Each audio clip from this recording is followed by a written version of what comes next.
हाँ तो देखिए अभी हमने 8 जो कारण थे उसके बारे में सुना। अब देखिए इसके बारे में विस्तृत चर्चा हम लोग करते हैं कि 8 कारण जो है क्या क्या हुआ इन कारणों में। तो पहला कारण था जार का निरंकुश एवं आयोग शासन। देखिए इसके बारे में जानते हैं। कह रहा है कि 1917 से पूर्व कह रहा है कि रोमनोव राजवंश का शासक था। किस पे शासक था? तो रूस पर रोमनोव वंश का शासन था। और इस समय रूस के सम्राट जार कहे जाते थे। यानी रूस के सम्राट को क्या कहते हैं? जार कहते हैं। ऑब्जेक्टिव में भी आपका क्वेश्चन है कि जार किसे कहा जाता है? तो शासक को कहा जाता है। ठीक है। रूस में कठोर राजनीतिक संरचना थी जिसके कारण राजनीतिक संरचना में परिवर्तन, कठोरता के कारण इसके राजनीतिक संरचना में परिवर्तन हो चुकी थी और राजतंत्र की शक्ति सीमित हो चुकी थी और राजतंत्र अपना विशेष अधिकार छोड़ने को तैयार नहीं था। इसलिए जार निकोलस द्वितीय ने इस तत्कालीन शासक के विरुद्ध अविश्वास के अधिकार की घोषणा कर दी। यानी रूस का जो शासक था वो शासक अपने आप को जार कहता था। 19वीं सदी में वो क्या करता था किया था कि राजनीतिक चीजों में अपना संरचना पहले ही बना के रखा था। वो नहीं चाहता था कि हम इस राजनीतिक दबदबे को छोड़ें। तो इसलिए जार निकोलस द्वितीय ने क्या किया? उसके प्रति अविश्वास की भावना पैदा करके उसके विरुद्ध अपनी लड़ाई छेड़ दी और लोगों को यह जताया कि ये कतई आपके सुख दुख में आपके साथ नहीं है, ये आपको कभी आजाद नहीं करेगा। यही था जार को निरंकुश एवं आयोग शासक घोषित करने। यानी जार निकोलस द्वितीय ने उस शासक को, यानी कौन सा वंश है? तो रोमनोव वंश है, उस वंश के शासक को आयोग घोषित कर दिया। यानी आपके योग्य नहीं है क्योंकि आपके दुख सुख में आपके साथ नहीं है। अगला है कृषकों की दयनीय स्थिति। रूस की जनसंख्या में बहुत बड़ी संख्या कृषक की थी, यानी किसान बहुत ज्यादा थे रूस में, तो उनकी स्थिति बहुत ही दयनीय थी। 1861 ईस्वी में जार अलेक्जेंडर द्वितीय द्वारा किसानों की दास्ता समाप्त कर दी गई, परंतु दास्ता मतलब गुलामी, परंतु इसके बावजूद भी इसकी स्थिति में सुधार नहीं आया। खेत बहुत छोटे छोटे थे और जिन पर पुराने तरीके से खेती की जाती थी, तो इसके कारण वहां के किसानों की स्थिति दयनीय ही रही, यानी स्थिति सुधर नहीं पाई। अगला है मजदूरों की दयनीय स्थिति। कह रहा है कि रूस में मजदूरों की भी स्थिति बहुत दयनीय थी। अधिक काम करना पड़ता था लेकिन उसके अनुसार उनकी मजदूरी बहुत ही कम होती थी। यानी काम ज्यादा करना पड़ता था और मजदूरी कम होती थी, जो कि व्यवहारिक है कि आपस में द्वंद्व की भावना उत्पन्न हो गई। यानी कोई काम बहुत ज्यादा करेगा, पैसा उसको कम दीजिएगा तो द्वंद्व तो करेगा ही। तो ऐसी स्थिति के कारण ही वहां मजदूरों को भी राजनीतिक आधार प्राप्त नहीं था। अगला है औद्योगिकरण की समस्या।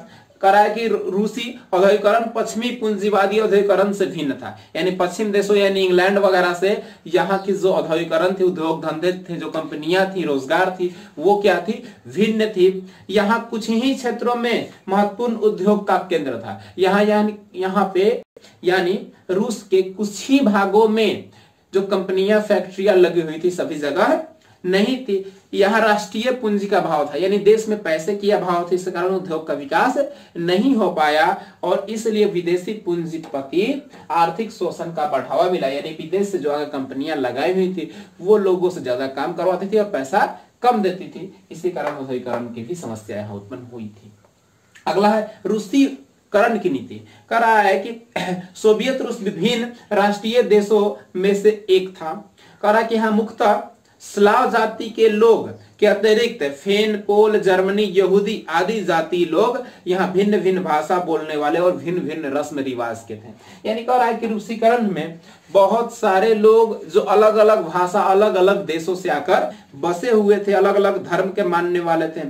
यहाँ अल्पसंख्यक की भी संख्या बहुत ज्यादा थी, लेकिन जार निकोलस द्वितीय द्वारा इस रूसीकरण नीति से उन्हें बहुत ज्यादा परेशान किया जाता था। यानी जार निकोलस द्वितीय ने रूसीकरण की नीति लगाई जिससे जो अल्पसंख्यक लोग थे उन्हें बहुत ज्यादा तंग किया जाता था और इसके पश्चात उन पे संस्कृति का बोझ ला दिया जाता था कि आपको यही धर्म, यही संस्कृति मानना है। 1863 ईस्वी में इस नीति के विरुद्ध पोलो ने विरोध कर दिया और इसका दमन कर दिया गया। यानी पोलो नाम का एक व्यक्ति था जो क्या किया, इस नीति के यानी रूसीकरण नीति का विरोध किया, तो वहां के शासक ने उसका दमन कर दिया, यानी उसको समाप्त कर दिया, उसको मार दिया। अगला है विदेशी घटनाओं का प्रभाव। विदेशी घटनाओं के प्रभाव में देखिए दो घटनाएं हुई है। विदेशी घटना जो भी हुई है उसका प्रभाव क्या पड़ा है, इसकी दो घटनाएं हैं। पहला है क्रीमिया का युद्ध और दूसरा है जापान की पराजय में 1905 की क्रांति। तो देखते हैं, पहले हम लोग क्रीमिया का युद्ध देख लेते हैं। क्रीमिया का युद्ध क्या है, तो कह रहा है कि रूस की क्रांति में विदेशी घटनाओं की भी भूमिका अत्यधिक रही। यानी रूस के क्रांति में क्या हुआ, विदेश में जो घटनाएं हुई उसका ही बहुत ज्यादा प्रभाव इस पे पड़ा है। सर्वप्रथम क्रीमिया के युद्ध में रूस की पराजय से उसके देश में ये युग आरंभ हो गया।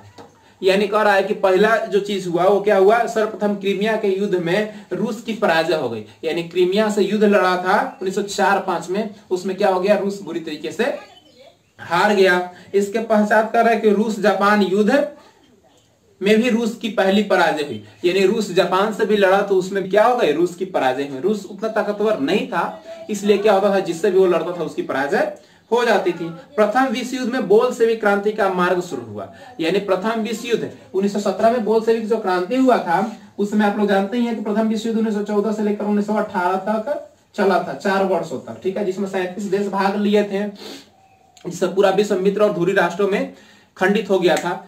शायद इस बार थोड़ा बहुत बताए होंगे, नहीं बताए होंगे तो जो 4 लेसन आपका है उसमें विस्तृत से चर्चा करना है। अभी 2 पढ़ाई हो रही है, 3 हो जाएगा, उसके बाद 4 लेसन होगी। तो इसमें प्रथम विश्व युद्ध, सेकंड वर्ल्ड वॉर, ये सारी चीजों के बारे में हम लोग डिटेल से जानेंगे। कैसे हुआ था, क्यों हुआ था, क्या हुआ था, इसमें कौन कौन देश शामिल हुआ था, कैसे पूरा विश्व इसमें मिल गया था, युद्ध किया था अलग अलग खंडों में बट के 2 भागों में, तो इसके बारे में चर्चा करेंगे अभी हम लोग। तो आगे देखते हैं। तो ये था क्रीमिया के युद्ध का कारण। यानी विदेशी घटनाओं का प्रभाव रूस पे पड़ा, क्योंकि वो आर्थिक रूप से कमजोर था और वो अक्सर किसी न किसी देश से उलझ जाता था और उसके बदले में उसे हार मिलती थी। तो ये इसका विदेशी युद्ध का प्रभाव था। यानी क्रीमिया के युद्ध में भी हार मिला और फ्रांस से भी युद्ध किया तो हार मिला। अब देखिए जापान की पराजय 1905 की क्रांति। यानी जापान से पराजय कैसे हुआ, 1905 की क्रांति क्या है, इसके बारे में हम लोग जानते हैं। कह रहा है कि 1905 में ऐतिहासिक रूस और जापान का युद्ध बुरी तरीके से पराजित हुआ। यानी 1905 में क्या हुआ था, रूस और जापान में जो युद्ध हुआ था उसमें बहुत बुरी तरीके से रूस क्या हो गया, पराजय हो गया, हार गया। क्योंकि इसके पास उतने संसाधन नहीं थे, ना तो अच्छे सैनिक थे, ना तो अच्छे लड़ने के लिए हथियार थे। तो बिना अन्न और बिना हथियार के आप कैसे लड़ सकते हैं, बिना योग्य सैनिक के कैसे आप लड़ सकते हैं, तो ये समस्या होती थी। कह रहा है कि इसके पूर्व निरंकुश जारशाही ने विभिन्न मोर्चों पर भी विफलता रूस से छिपाई।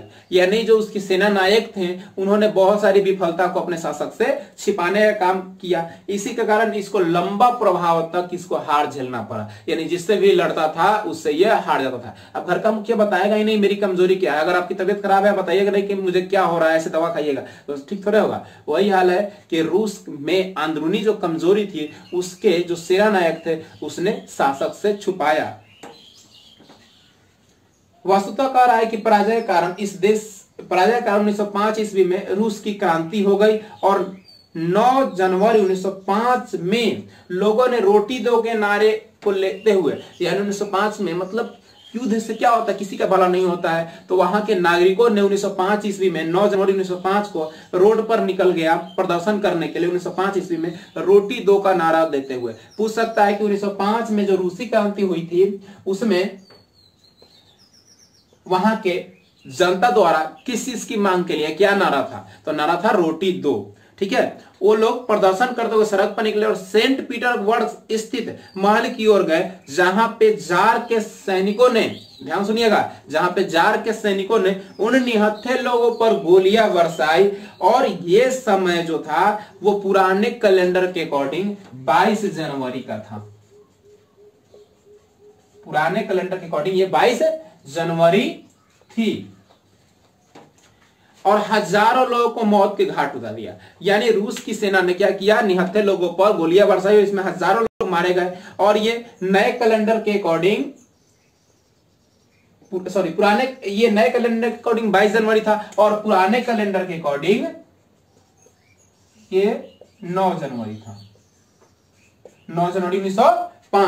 और उस दिन रविवार था, इसलिए उस घटना को खूनी रविवार भी हम लोग कहते हैं। यानी अक्सर पूछता है खूनी रविवार किसे कहते हैं, तो लोगों ने अपने अधिकारों की मांग करते हुए 9 जनवरी को रोड पर निकला और रोटी दो का मांग का नारा करते हुए सेंट पीटर्सबर्ग के महल से गुजरा, तो उस पे रूस के सैनिकों ने निहत्थे लोगों पर गोलियां बरसाई, जिससे हजारों लोग मर गए। वो दिन रविवार था, इसलिए इस क्रांति को खूनी रविवार भी कहते हैं। हो जाएगा, इसको आप लोग नोट जरूर कर लीजिएगा।